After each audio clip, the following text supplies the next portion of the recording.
1장에서 12절까지입니다. 형제들아, 우리가 너희 가운데 들어간 것이 헛되지 않은 줄을 너희가 친히 아나니, 너희가 아는 바와 같이 우리가 먼저 빌립보에서 고난과 능력을 당하였으나 우리 하나님을 힘입어 많은 싸움 중에 하나님의 복음을 너희에게 전하였노라. 우리의 권면은 간사함이나 부정에서 난 것이 아니요 꼼수로 하는 것도 아니라 오직 하나님께 옳게 여기심을 입어 복음을 위탁받았으니, 우리가 이와 같이 말함은 사람을 기쁘게 하려 함이 아니요 오직 우리 마음을 감찰하시는 하나님을 기쁘시게 하려 함이라. 너희도 알거니와 우리가 아무 때에도 아첨하는 말이나 탐심의 탈을 쓰지 아니한 것을 하나님이 증언하시느니라. 또한 우리는 너희에게서든지 다른 이에게서든지 사람에게서든지 영광을 구하지 아니하였노라.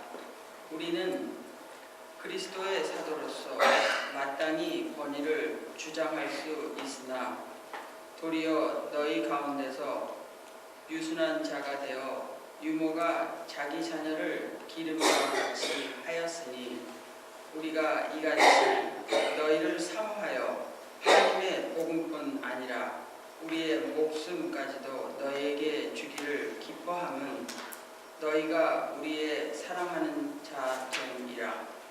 형제들아, 너희의 수고와 애쓰는 것을 너희가 기억하리니 너희 아무에게도 폐를 끼치지 아니하려고 밤낮으로 일하면서 너희에게 하나님의 복음을 전하였노라. 우리가 너희 믿는 자들을 향하여 어떻게 거룩하고 옳고 흠 없이 행하였는지에 대하여 너희가 증인이요 하나님도 그러하시도다. 너희도 아는 바와 같이 우리가 너희 각 사람에게 아버지가 자기 자녀에게 하듯 권면하고 위로하고 경계하노니, 이는 너희를 부르사 자기 나라와 영광에 이르게 하시는 하나님께 합당히 행하게 하려 함이라. 아멘.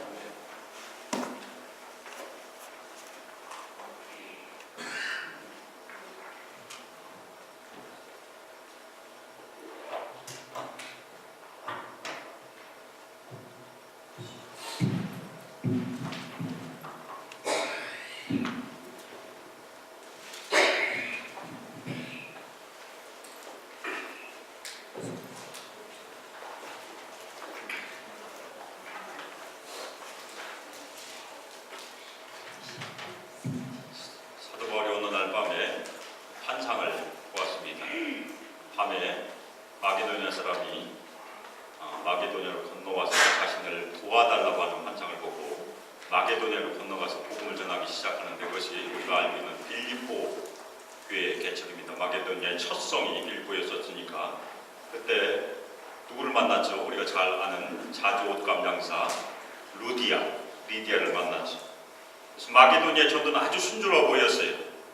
그 사람들을 만나서 복음을 증거했고 믿는 자들이 생겼으니까.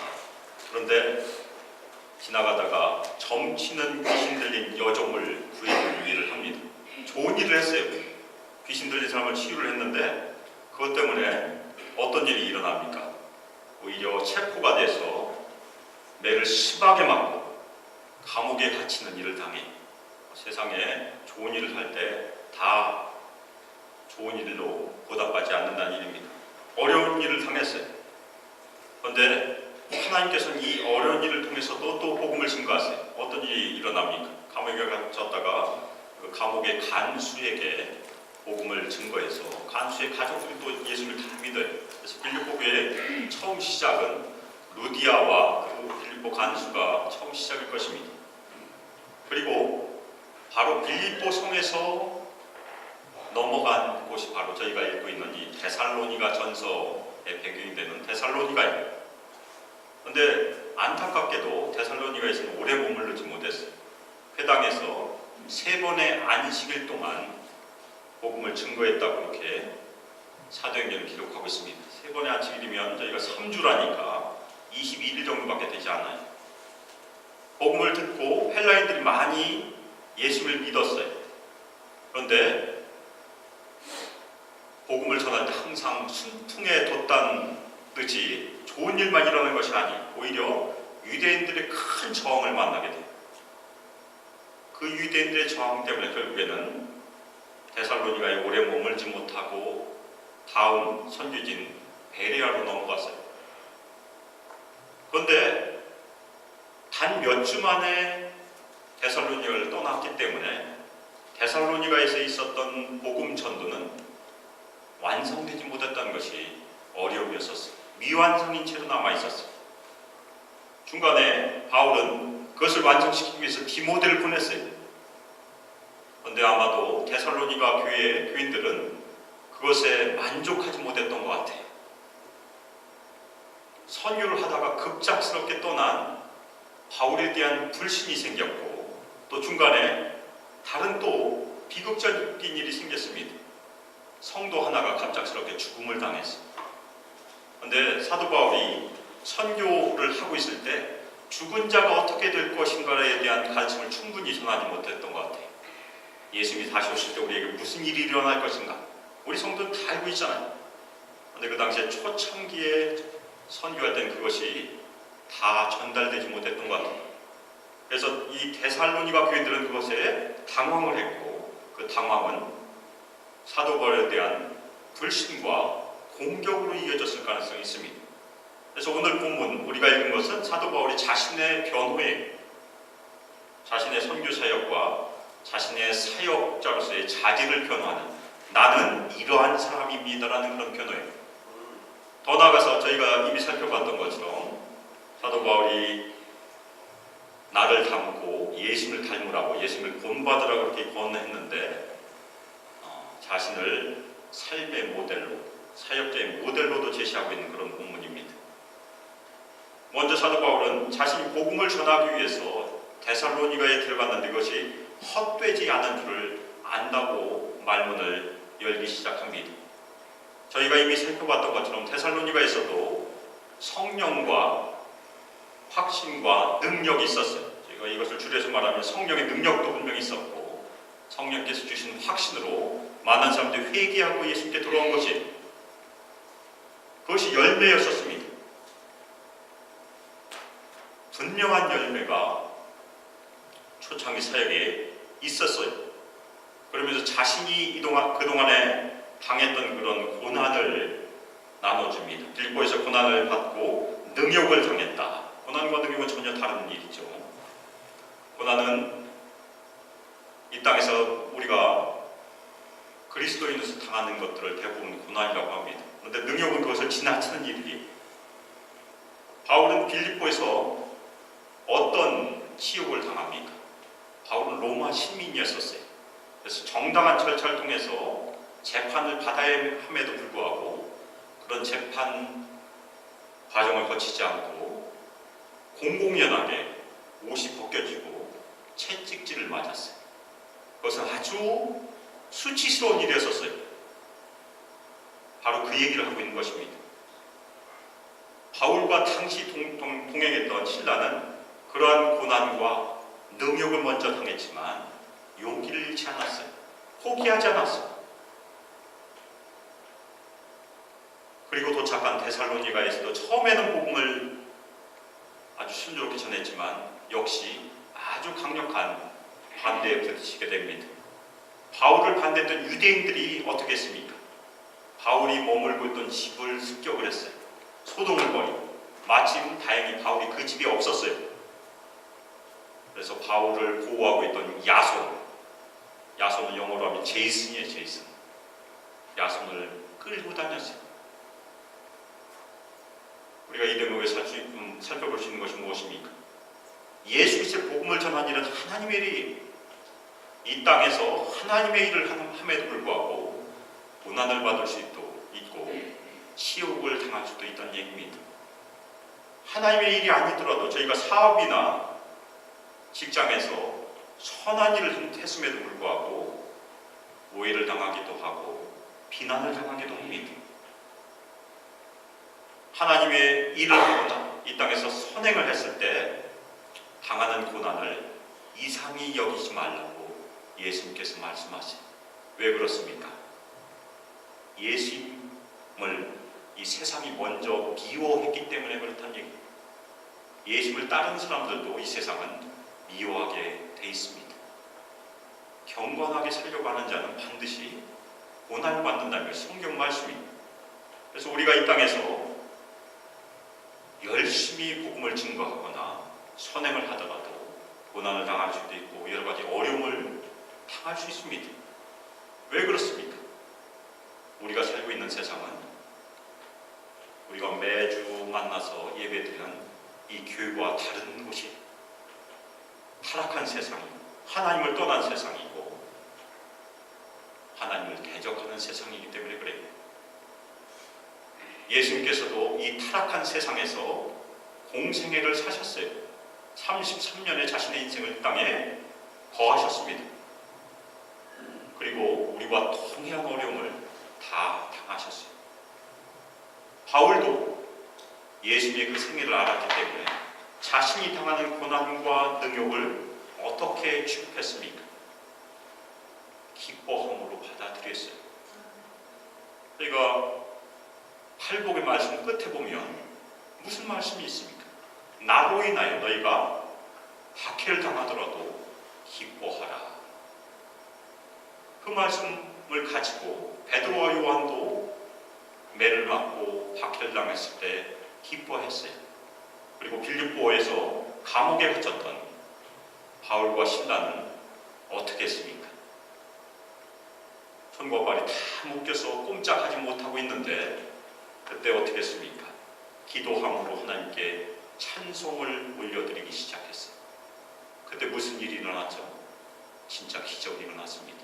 옥문이 다 열렸어요. 자기들 묶고 있던 것도 다 벗어졌죠. 그래서 감옥의 간수가 죄인들이 다 도망간 줄 알고 자결하려고 했을 때 자결하지 말라고, 우리 다 여기 있다. 그 계기를 통해서 그 간수에게 복음을 전합니다. 주 예수를 믿으라. 그러면 너와 내 집이 구원을 얻으리라. 그것이 빌립보 교회의 시작이에요. 우리가 이 땅에서 고난당하고 낙심할 때가 많이 있습니다. 그런데 오늘 말씀에서 우리에게 주시는 중요한 교훈이 무엇입니까? 우리가 예수님의 고난에 동참함으로 기뻐할 때 우리는 기적을 경험할 수 있다는 얘기입니다. 아멘입니까? 오히려 고난 중에서 기도하고 하나님을 찬송하고 감사하심으로 하나님께서 주시는 놀라운 기적들을 경험하시길 주님의 이름으로 축원합니다. 다음은 바울은 자신을 변호하는 것, 자신의 사역의 순수함, 영어로 얘기하면 인테그리티, 그 순수함을 변호하기 시작합니다. 그래서 3절에 보면 우리의 권면은 감사함이나 부정에서 난 것이 아니요 속임수로 하는 것도 아니다. 세 가지를 얘기해요. 자신의 권면, 선교사역이에요. 선교사역의 첫 번째는 감사함이 없었다. 그런데 이것은 오류라고 번역하는 것이 더 바람직합니다. 에러.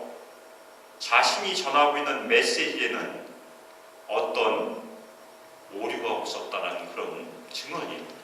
두 번째, 부정은 태도를 의미합니다. 삶의 태도. 선교사역을 하면서 하는 삶의 태도에 절대로 부정함이 없었다. 세 번째는 속임수는 무엇입니까? 방법면에서 선교사역을 하는데 자신이 사역하고 있는 그 방법면에서도 사람들을 속이려고 하지 않았다는 얘기죠. 자신의 삶에 부정도 없고 에러도 없고 속임수도 없었다고 자신을 변호하고 있습니다.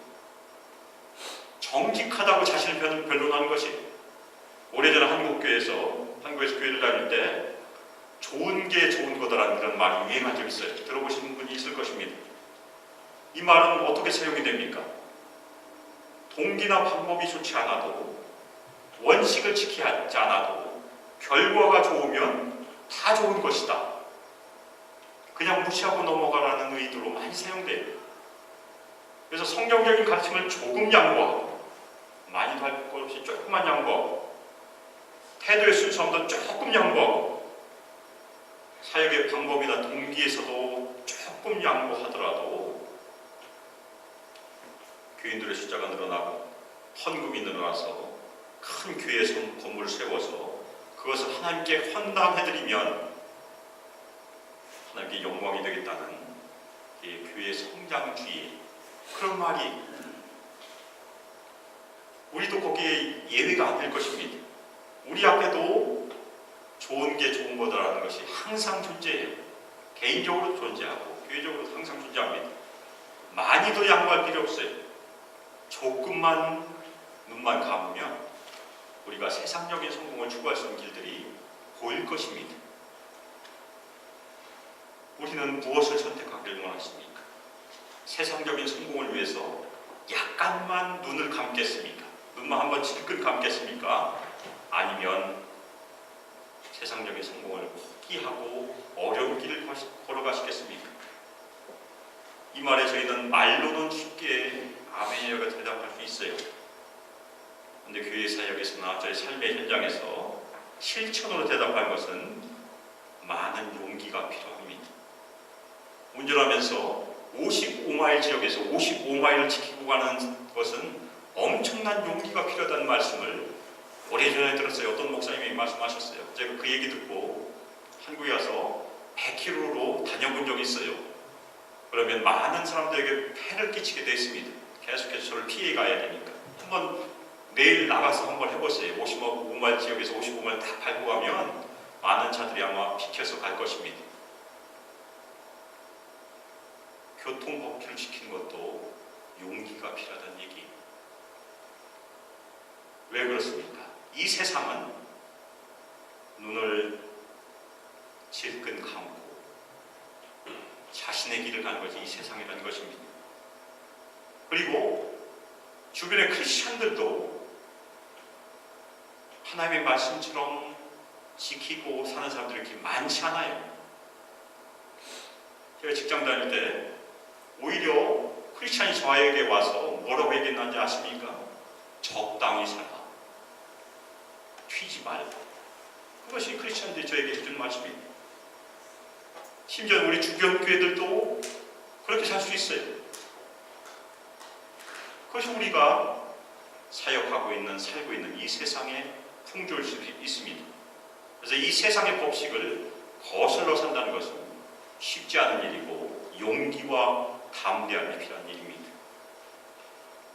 바울은 그 적대적인 세상에서 자신의 동기나 태도나 방법을 하나님께 올려드리고 자신의 사역의 동기가 무엇입니까? 사람을 기쁘게 하기 위한 것이 아니고 누구를 바라보라는 얘기입니까? 우리의 마음을 감찰하시는 하나님을 기쁘시게 하라고 우리에게 권면을 합니다. 아멘입니까? 눈에 보이는 사람의 이목에 신경을 쓴 것은 우리의 인지상정이에요. 하나님은 눈에 보이지 아니하시니까 당연히 사람들의 이목을 보게 돼 있어요. 눈에 보이지 아니하시는 하나님을 두려워하는 것은 진짜 믿음이 요구되는 것입니다. 하나님께 나가는 자는 반드시 그가 계신 것과 그를 찾는 자들에게 상 주시는 이심을 믿어야 할지니라. 눈에 보이지 아니하세요. 한국의 유명한 목사님이 30년의 목회에 실수를 고백한 것을 제가 들은 적이 있어요. 설교를 준비할 때 어느 집사가 눈에 밟히고 어느 장로님이 눈에 밟혀서 하고 싶은 얘기를 제대로 하지 못했다. 하나님께서 우리에게 원하신 것은 무엇입니까? 눈에 우리가 밟힐 수 있어요. 누가 밟히고 누가 눈에 걸리고 이목이 마음에 걸릴 수 있습니다. 그런데 사람의 이목을 두려워하지 말고 보이지 아니하시는 우리의 마음을 감찰하시고 살펴보시는 하나님을 두려워하고 그분을 기뻐하라고 바울은 오늘도 저에게 얘기하고 있습니다. 요셉이 구약에 보면 자신의 삶을 신실하게 하나님께 올려드렸던 많은 인물들이 있어요. 그 중에 하나가 요셉이고 다니엘이고 느헤미야가 있고 여러 인물들이 있습니다. 그중에 요셉이 애국으로 팔려갔어요. 그래서 바로의 신하인 친위 대장 보디발의 종이 되었는데 어떤 어림을 당했습니까? 보디발의 아내가 틈만 나면 특별히 아무도 없을 때 와서 유혹을 했어요. 요셉은 이때 눈만 살짝 감으면 아무도 보지 않으니까 자기가 입을 다물고 보디발의 아내가 입을 다물면 완전 범죄가 될 수 있어요. 그 끈질긴 유혹에 요셉이 뭐라고 대답했습니까? 창세기 39장 9절에 보면 내가 어찌 이 큰 악을 행하여 하나님께 죄를 지으리까?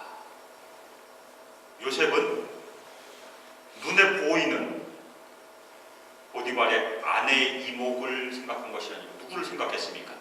눈에 보이지 아니하시는 하나님을 두려워했던 하나님의 사람이었었어요. 그것이 요셉의 인생이에요. 보통 요셉은 30살에 총리 되었다. 그것으로 보통 요셉의 인생을 설명하는데 그렇지 않아요. 요셉은 오랜 시간 동안 감옥에 있다는 것이 더 중요합니다. 감옥에 있는 동안 하나님께서 동행하시고 하나님께서 자신을 늘 나타내 주셨어요. 왜 그랬습니까? 요셉이 하나님을 두려워했기 때문에 그래요. 우리 모든 성도들도 보이지 아니하시는 하나님을 두려워하심으로 그분을 기쁘시게 하시길 주님의 이름으로 축원합니다. 바울은 자신의 사역의 동기를 부정적인 말과 긍정적인 말로 증언을 합니다. 첫 번째는 부정적인 말로 증언해요.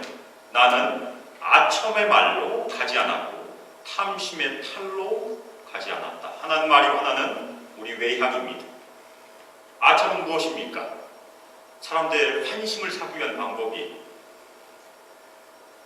하나님을 기쁘시게 하는 것이 아니고 사람들의 마음을 기쁘게 하는 것이 아첨의 말이에요. 그래서 자신의 목적을 달성하기 위해서 사용하는 것을 불순한 의도로 사용하는 것을 저희가 아첨이라고 합니다. 우리는 종종 교회에서 어떤 말을 듣습니까? 하나님께서 하셨습니다. 아니면 하나님의 뜻입니다. 하나님께서 그러한 생각을 주셨습니다. 여기까지 그래도 좀 괜찮을 것 같아요. 근데 하나님께서 그렇게 말씀하셨습니다. 그런 말을 종종 듣습니다. 어떤 때는 하나님께서 하셨습니다라는 현수막도 걸어놓고 그래요. 근데 조심해야 돼요. 오래전에 다녔던 교회에서 조그만 미국 교회를 살 수 있는 기회가 있어서 엄청 기뻐하고 하나님께서 하셨다고 우리가 다 축제를 벌이고 교회에서 잔치를 벌였는데 그게 어그러졌어요. 그 일 때문에 그 교회는 잠시 동안 큰 어려움에 빠졌던 적이 있습니다. 우리가 감히 사람의 한 일에다가 하나님께서 하셨다고 붙이면 안 된다는 얘기예요.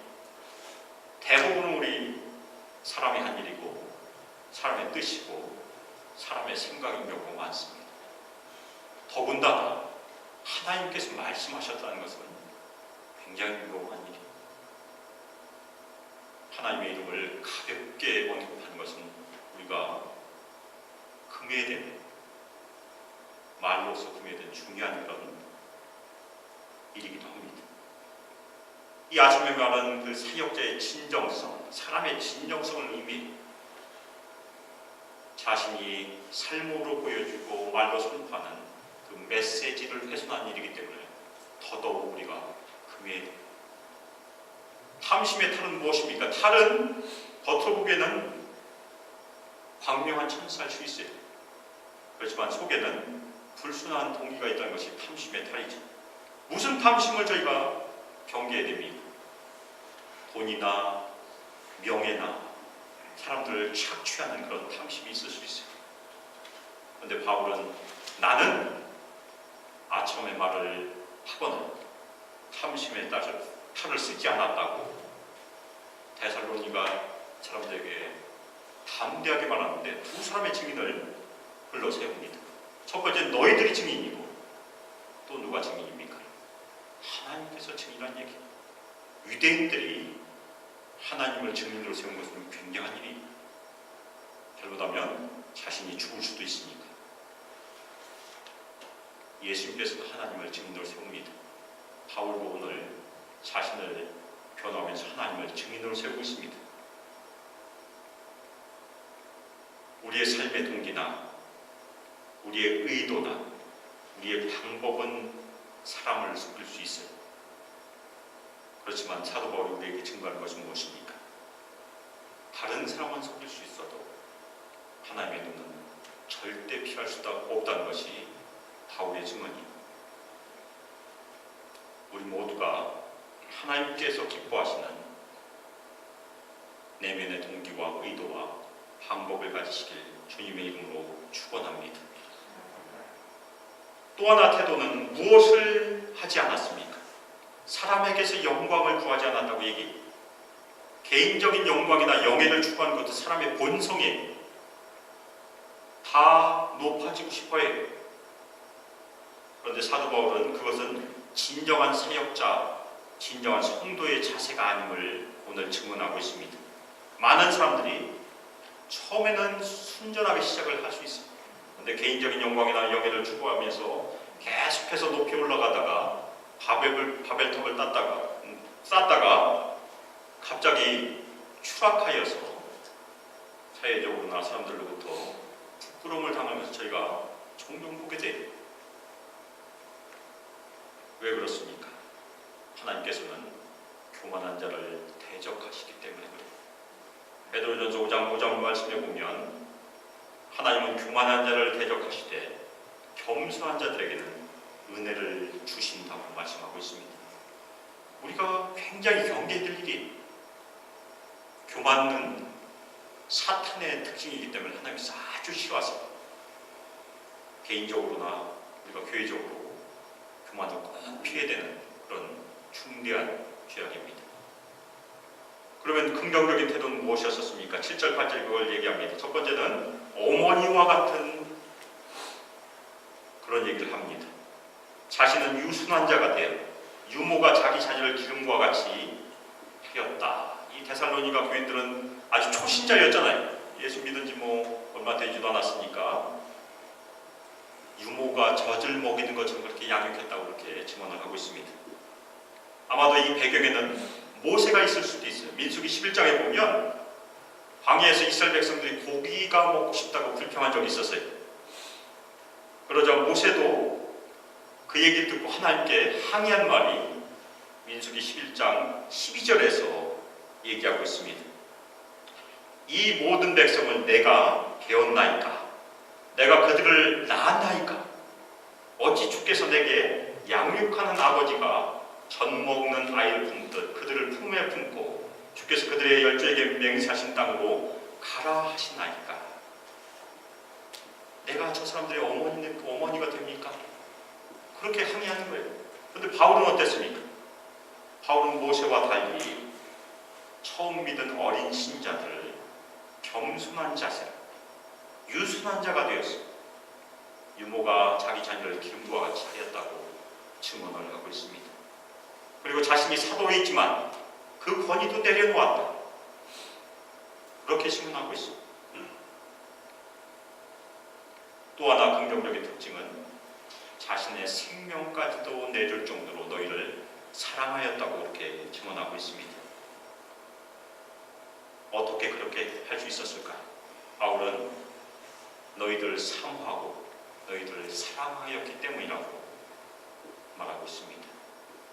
예수님께서 우리 신자들, 특별히 바울을 위하여, 바울 자신을 위하여 자신의 생명을 드리신 것을 가슴에 새기 자신의 사역된 데살로니가 교회에서도 예수 그리스도의 사랑으로 사랑했다는 그런 증언입니다. 그렇게 너희를 사랑했다. 그렇게 변호하고 있습니다. 그 다음에 말씀한 것은 데살로니가 교인들도 보았던 일들을 얘기해. 너희도 보지 않았느냐? 그래서 9절에 보면 내가 했던 수고와 고난을 너희도 보았다. 그래서 그 수고와 고난이 무엇입니까? 너희들에게 짐을 져주지 않기 위해서 내가 밤낮으로 일을 하였다. 바울은 바울은 대부분의 사역지에서 어떻게 했습니까? 자신이 필요한 일들을 벌어서 썼어요. 저희가 자비량이라고 얘기하는데 대부분은 그렇게 살았습니다. 이 데살로니가 교회에서도 사례를 요구하지 않고 자신이 번 돈과 빌립보 교회에서 보내준 헌금을 통해서 살았어요. 빌립보서 4장 16절에 의하면 데살로니가에 있을 때 빌립보 교회가 한 번뿐 아니라 2번이나 쓸 것을 보냈다고 얘기하고 있습니다. 바울은 수고를 통해서 복음을 전했던 하나님의 사역자였었어요.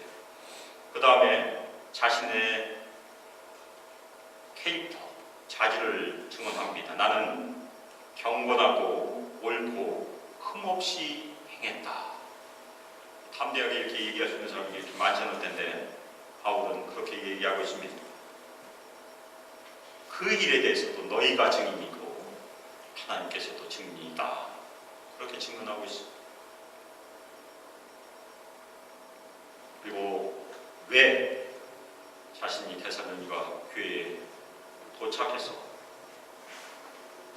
자신의 동기나 방법이나 태도에 대해서 순수함을 가지고 사역했는지 중요한 목적을 얘기합니다.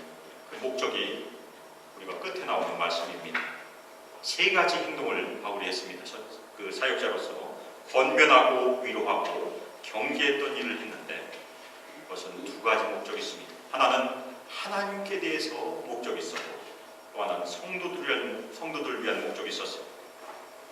하나님께 대해서는 하나님의 나라와 영광에 이르게 하는 그 목적을 가지고 있었습니다. 우리가 이 땅에서 사는 최고의 목적이 바로 그것이 하나님의 나라와 그분의 영광을 위하여. 아멘입니까? 바울은 먼저 그것을 증언했어요. 그 다음에 우리 성도들을 위해서는 무엇입니까? 하나님께 합당히 행하다. 아멘입니까?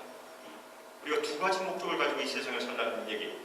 하나는 하나님께 영광을 올려드리고 하나님의 나라를 끊임없이 구하고 또 하나는 하나님께 합당히 행하는 것이 우리 성도들의 본분이라고 결론으로 얘기하고 있습니다.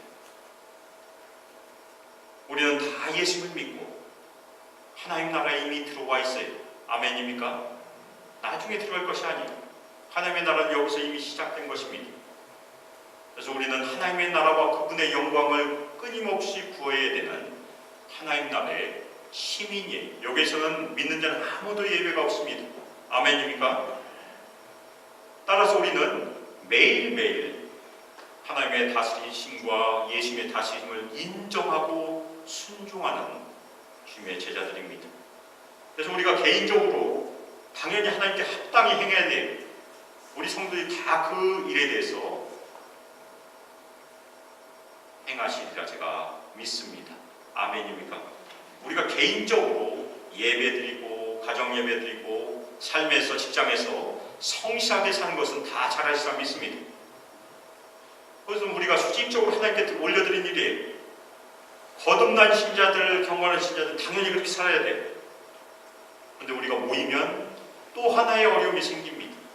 아무리 경건한 신자들이 다 모여도 어려움을 경험하게 돼요. 간혹가다가 수사들이 모여있는, 수사들이면 가족도 없고 다 버리고 아주 산골짜기 가서 자기들만 사는 사람들이 수사 아닌가요? 그런데 그 사람들끼리 또 갈등이 있다는 얘기를 읽을 때가 있어요. 왜 우리는 그런 갈등을 경험하게 됩니까? 다 경건한 신자들이고 거듭난 신자들이 교회에 와 있는데 왜 우리는 갈등이 생길까? 여러 가지 원인을 찾을 수 있겠지만 우리가 다 다르기 때문에 그래요. 우리는 각자가 다 관심사가 달라요. 똑같지 않습니다. 그래서 우리가 만나면 무엇이 충돌하게 됩니까? 우리 관심들이 충돌하게 돼요. 영어로 말씀드리면 conflict of interest라고 부릅니다. 이 관심들이 부딪혀서 갈등을 일으킨 것이 교회 내에서 우리가 볼 수 있는 그런 일들이. 우리가 개인적으로 합당하게 사는 삶은 제가 강조하지 않아도 다 아실 것입니다. 그러면 우리가 교회에서 함께 모였을 때 어떻게 우리가 함께 소망교회 이름으로 합당하게 할 수 있을까? 우린 그것을 더 많이 배워야 될 것이다. 우리는 이미 서로 사랑하는 말씀 많이 들었어요. 왜 예수님께서 그것을 말씀하셨겠습니까? 서로 사랑하지 않아서 그래요. 자기의 유익을 구하지 마라. 사도 바울이 사랑장에서 얘기했는데 왜 그럴 거예요? 자기 유익을 구하기 때문에 그래요. 우리가 거듭나서 자연적으로 하나님의 은혜를 받아서 서로 사랑하고 자기 유익을 구하지 않고 남의 유익을 다 구하면 그런 말씀 왜 그렇게 되겠습니까? 그것이 교회에서도 쉽게 이루어지지 않기 때문에 그래요. 우리가 다 다르고 다 관심사가 다르고 그렇기 때문에 우리는 그것을 극복하기 전에 갈등을 해결하기가 쉽지 않다는 그런 말씀입니다. 오늘은 예수님의 다른 말씀 하나를 묵상으로 그 말씀을 맺도록 하겠습니다. 마태복음 25장에 보면 마지막 때에 우리 성도들이 지켜야 될 것을 비유로 말씀하시는데 어떤 임금이 내가 죽을 때 너희들이 나에게 먹을 것을 주었고 마실 것을 주었고 입을 것을 주었고 병들었을 때 나를 돌보았고 어려웠을 때 나를 돌보아 주었다라고 의인들을 칭찬합니다. 이 임금은 아무런 어려움이 없었던 사람이에요. 이 임금은 하나님이나 예수님을 지칭합니다. 예수님이 뭐가 부족하겠습니까? 하나님이 아무것도 부족하신 분이 아니세요. 하나님께서 자신이 줄일 때에 너희가 먹을 것을 주었다. 자신이 목마를 때 너희가 마실 것을 주었다. 내가 병들었을 때 너희가 나를 돌보아 주었다라고 그렇게 칭찬하고 있습니다. 그러자 이 의인들이 너무나 황송했어요. 너무나 황송했어요. 그렇게 한 적이 없는데 우리가 왜 하나님께 언제 그런 일을 했습니까?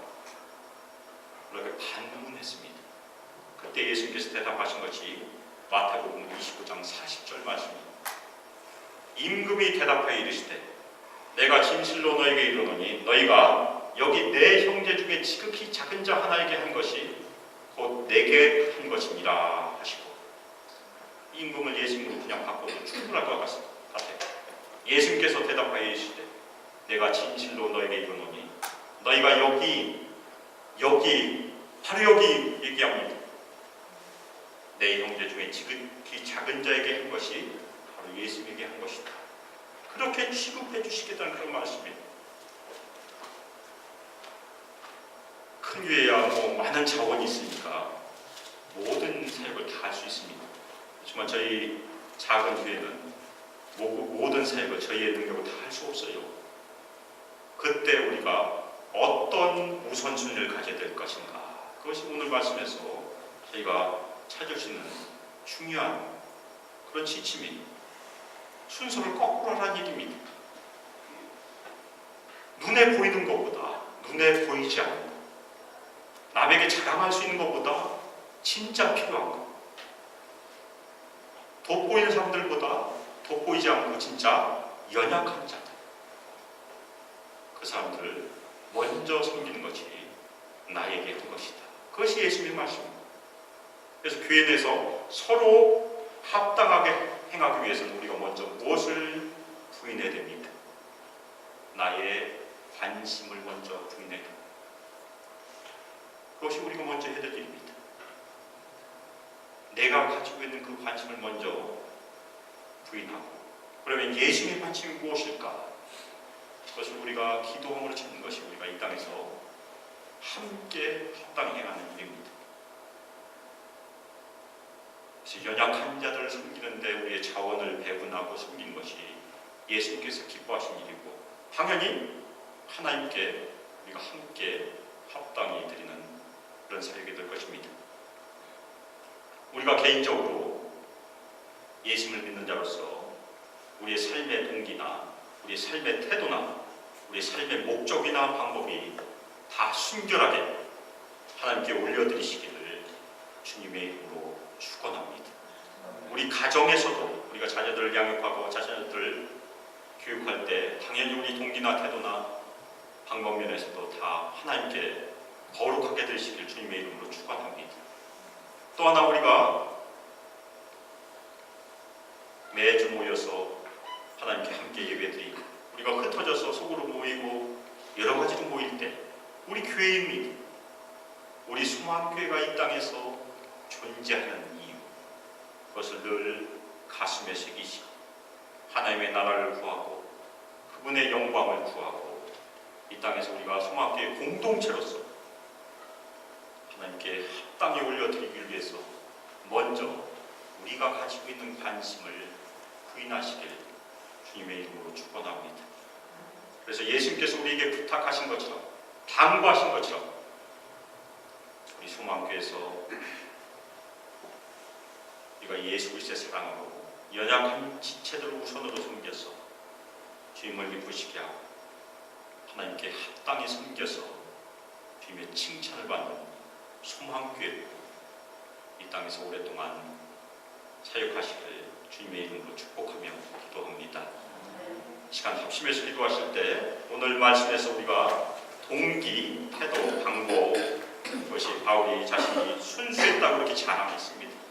자신이 경건함과 옳음과 그런 자신의 삶의 캐릭터도 증언을 했어요. 우리도 그렇게 담대하게 증언할 수 있기를 같이 기도하겠습니다. 이 땅에서 하나님 보시기에 부끄러움이 없이 늘 우리 마음을 감찰하시는 하나님께 순종하게 우리를 지켜주시고 이 땅에서 우리가 탈을 쓰지 않고 참 진실한 마음으로 하나님을 섬기게 도와주시고 우리 소망교회가 함께 모였을 때 우리가 우리의 관심사를 내려놓고 하나님께서 원하시는 우리의 사역의 동기나 태도나 방법을 통해서 연약한 지체들 섬길 수 있도록 우리를 인도해 주시는 시간 합심해서 기도하겠습니다. 전능하시며 거룩하신 하나님 아버지, 감사와 찬양을 주님께 올려드립니다.